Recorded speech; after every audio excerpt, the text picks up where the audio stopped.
움직이지 마. 개새끼.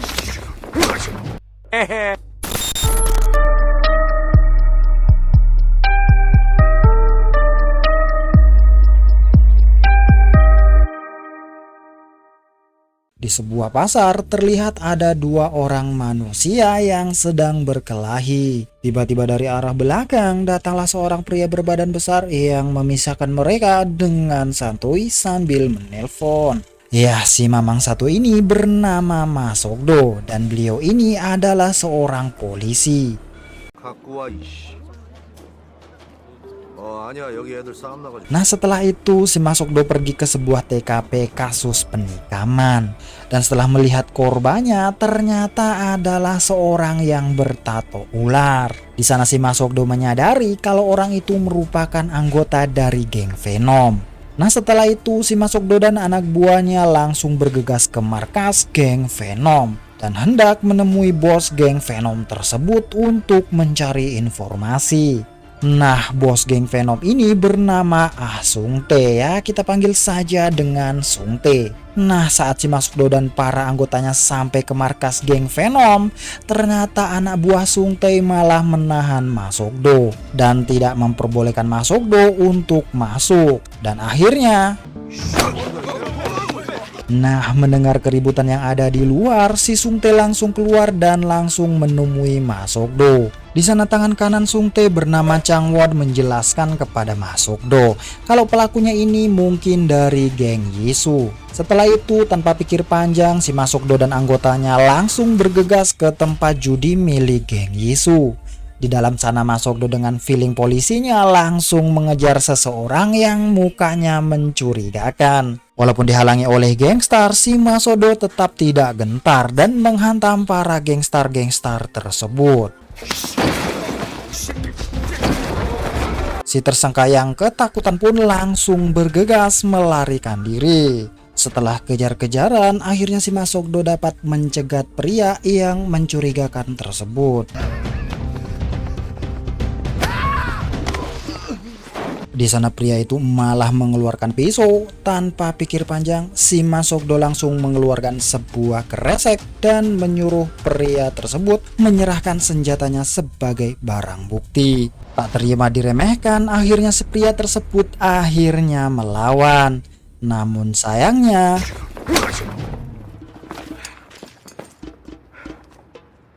setelah itu scene berpindah ke sebuah tempat daur ulang.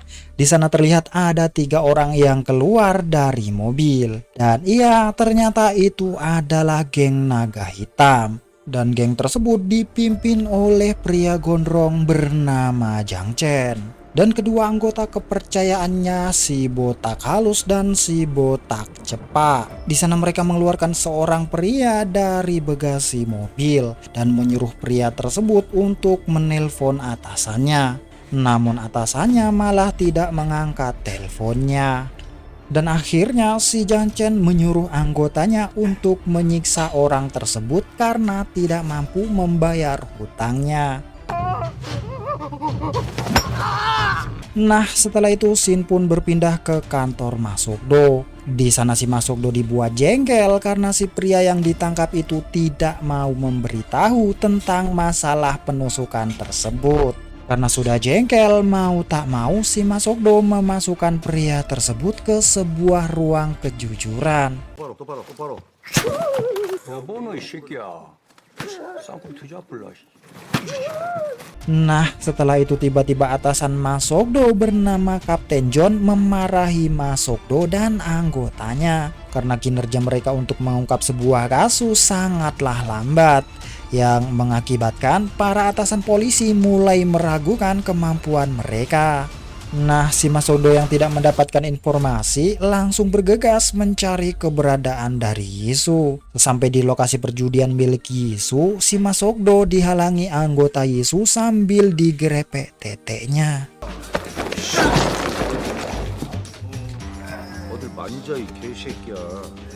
Setelah berhasil memasuki sebuah ruangan milik Yisu, si Mas Sogdo tahu kalau sebenarnya si Yisu bersembunyi di sana. 아이씨, 꺼름했네. Setelah Masukdo memukul meja, akhirnya si Yisu baru mau keluar. Karena si Masukdo dibuat kesulitan menemui Yisu, akhirnya si Masukdo memanggil Yisu dan memecahkan biji-bijinya. 들어와. Nah, setelah itu si Masukdo membawanya dan mempertemukan kedua bos gangstar ini. Di sana si Masukdo menyuruh mereka berdua untuk berbaikan dan berjanji tidak akan berbuat onar lagi. Walaupun sempat ngeyel, akhirnya mereka berdua berbaikan. Seperti anak TK yang lagi berantem.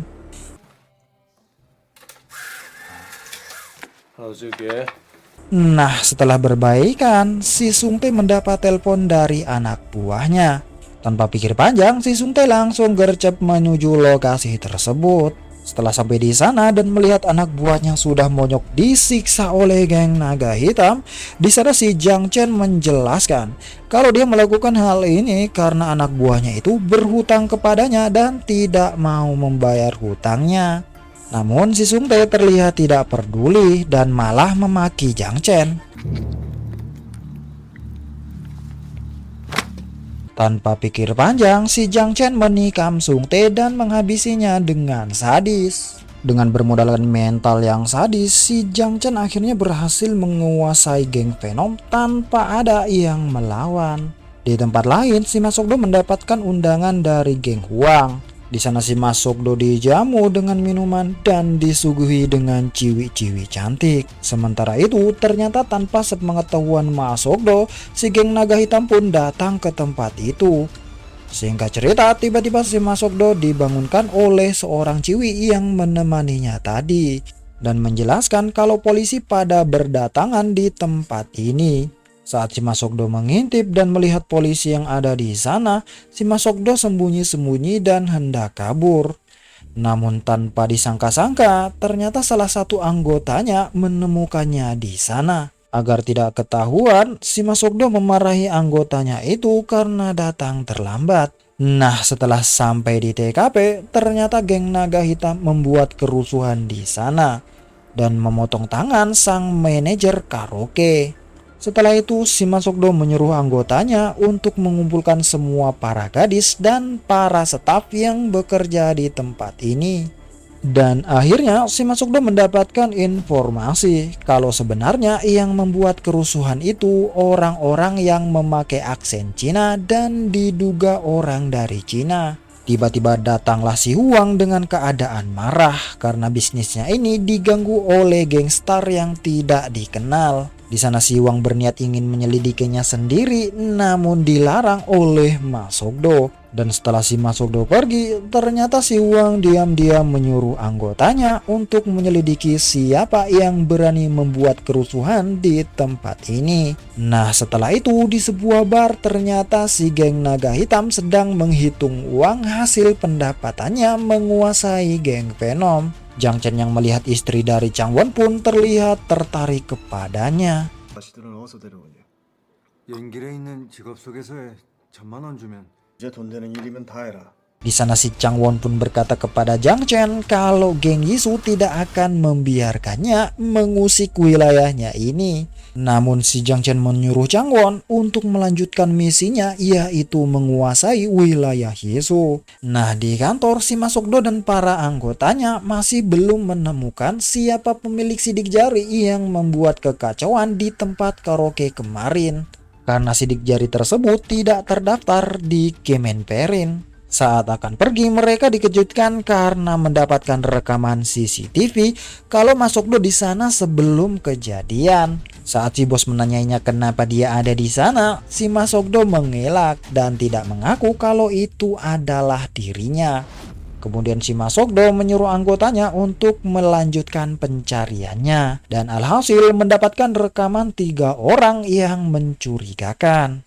Nah, setelah itu si Masukdo memulai rencananya dengan bertemu Yisu dan menyuruhnya untuk menangkapnya hidup-hidup jikalau bertemu dengannya. Kemudian si Masukdo juga bertemu dengan 2 orang sales 88 dan mendapatkan informasi kalau Sungtae sampai sekarang masih belum ketemu. Dan kata Changwon, si Sungtae sudah meninggal. 너 확실해? 장난치면 죽어가지고. 아, 확실합니다. 이거 완전 고급 정보인데. Nah, setelah itu si Masukdo mendapatkan telepon dari anggotanya kalau mereka menemukan mayat yang dimutilasi alias dipotong-potong. Dan setelah di sana ternyata memang benar itu adalah mayat Sungte yang sudah menjadi beberapa potongan.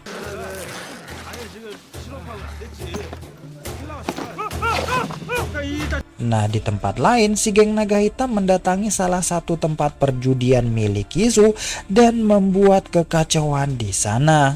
Yisu yang mendengar hal itu langsung mendatanginya dan berniat menghabisi geng tersebut. Namun ketika di dalam, mental Yisu menciut setelah mendengar kalau dua botak bawahan Jiang Chen berhasil menghabisi semua anak buahnya. Karena sudah kalah mental, si Yisu pun terpaksa menyerahkan hak kekuasaannya dengan menyerahkan tempat ini. Nah, di tempat lain setelah si Masukdo memeriksa mayat Sungte, akhirnya dia pun mengumpulkan anggotanya dan mengajak mereka semua makan di sebuah restoran kecil sambil membicarakan mengenai kasus ini. Di saat makan, di sana si Masukdo menyadari kalau geng naga hitam ternyata ada di restoran ini juga. Tanpa pikir panjang, Masukdo menyuruh salah seorang anak buahnya untuk mengawasinya. Namun pengawasan mereka pun diketahui oleh ketua naga hitam yaitu Jiang Chen, yang mengakibatkan anggota yang mengawasinya tadi tersiram minyak panas.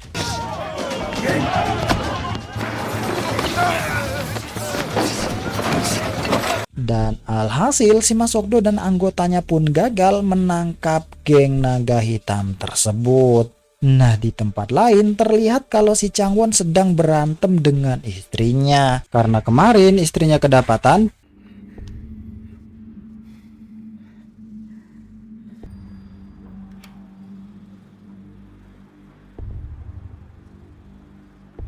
Nah, saat melakukan hal tersebut, dia didatangi seseorang yang mengaku tinggal di lantai bawah. Saat si Changwon membuka pintu, tiba-tiba di sana si Changwon dibawa oleh anggota geng Huang di sebuah tempat. Di sana Huang bertanya kepada Changwon di mana dia bisa menemukan geng naga hitam. Si Changwon pun menjawab kalau dia tidak tahu. Akan tetapi si Changwon berjanji kalau dia akan membunuh ketua geng naga hitam tersebut dengan tangannya sendiri. Karena ternyata si ketua geng naga hitam itu telah mengencrot paksa istrinya. Nah, setelah itu si Masukdo menjenguk salah satu anggotanya yang kesiram minyak panas kemarin.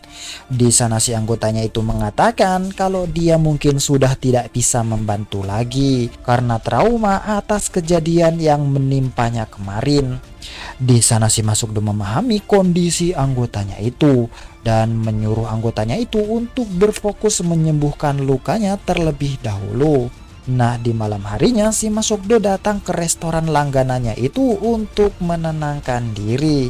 Ketika si bocil pemilik warung itu melihat si Masukdo yang terluka, si bocil tersebut langsung bergegas mengoleskan salep di luka Masukdo. Nah, di tempat lain, di salah satu tempat perjudian geng Yisu yang diambil oleh geng naga hitam, terlihat kalau anggota mereka lagi asik-asik ngobrol. Namun tiba-tiba dan ternyata geng Yisulah yang berbuat rusuh tadi malam. Di pagi harinya ketika dua pelontos pembesar naga hitam itu tahu, akhirnya mereka marah dan berusaha mencari Yisu. Dan ternyata si Yisu sudah merencanakan itu semua. Di sebuah gang si Yisu dan anggotanya mengepung dua pelontos dan langsung di tengah-tengah pertarungan, si Masukdo dan anggotanya datang dan menghentikan Yisu dan para anggotanya. Walau demikian, dua pelontos tersebut berusaha melawan dan akhirnya satu di antara mereka tertangkap dan satunya lagi kabur. Saat sedang makan, si Jiang Chen mendapatkan kabar kalau si botak halus tertangkap oleh polisi. Nah, di tempat lain, si Masukdo ternyata sedang menginterogasi si botak pelontos. Namun si botak pelontos tak kunjung berbicara dan malah menggigit lidahnya sendiri agar tidak bisa bicara. Namun aksinya itu digagalkan oleh Mas Sogdo dan kawan-kawan. Nah, di tempat lain di sebuah pesta ulang tahun Ibu Yisu, tiba-tiba anggota naga hitam datang dan mengacaukan pesta ulang tahun tersebut. Tak lama kemudian datanglah Janchen dan membabi buta membantai semua anggota Yisu.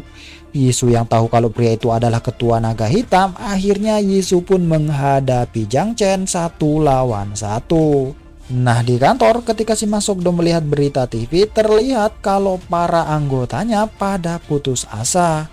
Walau demikian, si Mas Sogdo bertekad akan terus mengungkap dan menangkap pelaku yang meresahkan tersebut.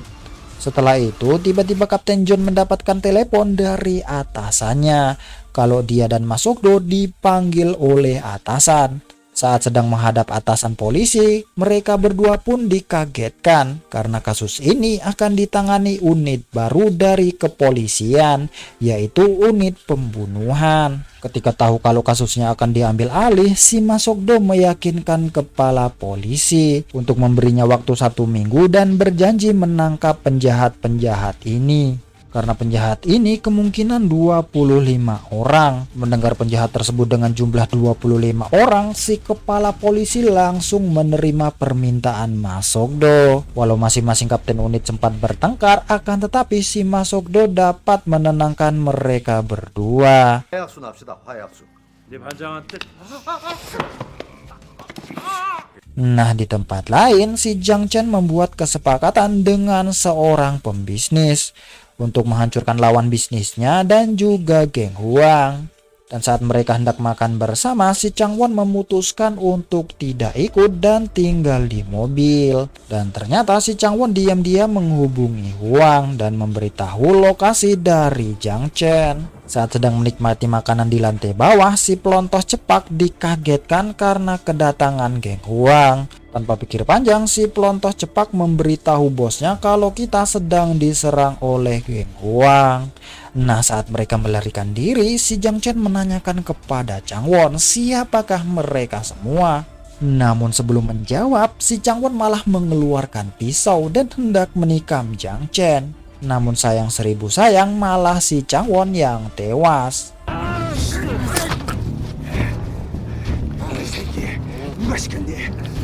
Nah, saat si Mas Sogdo tahu kalau Huanglah yang membuat kekacauan di restoran, akhirnya si Mas Sogdo datang dan menanyai Huang. Akan tetapi di sana, si anggota dari Huang malah berani menghalangi Mas Sogdo. Namun walaupun berbadan besar bukanlah masalah. Dan akhirnya 하시라고. Nah, setelah itu si Mas Sogdo masuk ke ruangannya dan memarahi Huang. Di sana si Mas Sogdo memperingatinya untuk tidak ikut campur. Namun si Huang bersikeras ingin mencari geng naga hitam tersebut karena geng naga hitam itu sudah banyak merugikannya. Mas Sogdo yang kesal pun langsung menyuruh Huang untuk menggunakan rompi anti tusuk dan meninggalkannya. Nah, setelah bertemu Huang, si Mas Sogdo mengadakan pertemuan yang diikuti oleh para warga dan para pedagang. Di sana si Mas Sogdo meminta para warga untuk membantunya mengawasi pergerakan dari geng naga hitam. Walaupun para warga sempat protes karena takut, akhirnya si bocil yang sempat mengobati Mas Sogdo itu meyakinkan para warga untuk turut andil dalam menangkap si geng naga hitam ini. Karena dia tidak mau melihat masa depan yang tidak aman yang terus diteror oleh geng naga hitam. Mendengar motivasi dari sang bocil, para warga akhirnya bersedia membantu. Setelah itu, anggota Mas Sogdo menginstruksikan kepada para warga kalau melihat geng naga hitam, mereka wajib memotonya dan langsung memberitahukannya. Dan akhirnya semua warga pun memfoto kekerasan yang diperbuat oleh geng naga hitam tersebut di tempat mereka masing-masing. Dan akhirnya si Mas Sogdo dan para anggotanya mendapatkan informasi foto dan pergerakan setiap anggota geng naga hitam. Di sana si Mas Sogdo membuat perangkap dengan menugaskan kedua sales 88 dengan menyamar menjadi polisi Cina dan menggunakan si botak pelontos untuk menangkap Jiang Chen dan para anggotanya. Dan akhirnya misi pun dilaksanakan. Setelah si pelontos dibebaskan, akhirnya si pelontos pun mendatangi Jiang Chen dan meyakinkannya kalau dia mendapatkan link untuk menjual narkoboy dari polisi Cina yang membebaskannya tadi. Pada awalnya si Jiang Chen tidak percaya, akan tetapi setelah si pelontos mengeluarkan narkoboy asli dari polisi Cina gadungan tadi, akhirnya si Jiang Chen pun percaya. Nah, keesokan harinya ternyata si botak menelpon polisi Cina tersebut dan bersedia bertemu dengannya untuk berbisnis narkoboy. Dan akhirnya pihak polisi pun melaporkan kepada Ma Sokdo kalau geng naga hitam sudah memasuki tempat pertemuan mereka. Nah, saat si botak memasuki ruangan dan bertemu dengan Sales 88 yang menyamar jadi polisi Cina, akhirnya si Ma Sokdo bergegas keluar dari persembunyiannya dan menangkap mereka semua. Dan sayangnya di sana tidak ada Jiang Chen. Dan ternyata si Jiang Chen mendatangi Huang dan berniat membunuh Huang. Walaupun melarikan diri, ternyata si Huang berhasil tertangkap. Walau demikian, ternyata si Huang berhasil selamat karena ada polisi dan juga si juniornya Ma Sokdo. Nah, saat si Ma Sokdo akan membawa para anggota geng yang tertangkap, dia mendapatkan kabar dari juniornya kalau dia mengikuti Jiang Chen sampai di markasnya, yaitu tempat daur ulang. Ma Sokdo yang mendapatkan informasi tersebut langsung gercep menuju tempat persembunyian Jiang Chen. Nah, di sana si Jiang Chen mendapatkan kabar dari si botak cepak kalau semua anggotanya sudah tertangkap polisi. Setelah mendapatkan kabar, si Jiang Chen pun langsung mengambil paspor dan berniat untuk pergi dari negara ini. Saat si Jiang Chen hendak pergi, si junior pun memunculkan diri dengan niatan mengulur waktu sampai si Ma Sokdo sampai. Ketika si Jiang Chen menyadari ada penyusup, si Jiang Chen langsung bergegas menabrak si junior. Akan tetapi, ya, ternyata si Ma Sokdo pun sudah sampai. Saat si Jiang Chen hendak kabur, di sana si junior menahannya. Akan tetapi malah si junior lah yang dihantam habis-habisan oleh Jiang Chen. Sedangkan si Ma Sokdo malah terkunci di dalam mobil. Nah, ketika si Ma Sokdo berhasil keluar, si Ma Sokdo langsung menumbangkan anak buah Jiang Chen, yaitu si botak cepak. Dan setelah menghabisi si botak cepak, ternyata Ma Sokdo baru sadar kalau si Jiang Chen telah berhasil kabur. Nah, setelah itu ternyata si Jiang Chen bersembunyi di sebuah restoran langganan Ma Sokdo yang ada bocilnya itu. Nah, saat si kakek menyadari kalau pria itu adalah Jiang Chen, si kakek menyuruh bocil untuk bersembunyi dan melaporkannya kepada Ma Sokdo. Dan saat si Jiang Chen hendak menelpon pembisnis itu untuk meminta uangnya, si Jiang Chen tidak sengaja melihat foto-foto hasil laporan pemilik toko kepada polisi. Dan tanpa pikir panjang, si Jiang Chen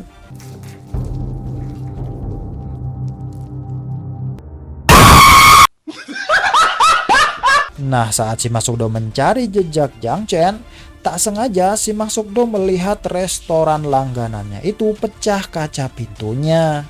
Dan saat masuk ke dalam restoran, si Ma Sokdo mendapati sang kakek dan si bocil terkapar dengan badan penuh luka. Tanpa pikir panjang, si Ma Sokdo langsung menghubungi ambulan. Di sana, si Ma Sokdo mendapatkan informasi dari si bocil kalau si Jiang Chen berniat pergi ke Cina. Nah, di tempat lain, si Huang berhasil menangkap lawan bisnisnya yang bekerja sama dengan Jiang Chen. Dan di tempat lain, ternyata si Jiang Chen membersihkan badannya yang berlumuran darah di sebuah toilet bandara. Setelah usai bersih-bersih, si Jiang Chen dikagetkan oleh Ma Sokdo yang menunggunya di luar toilet. Dan akhirnya,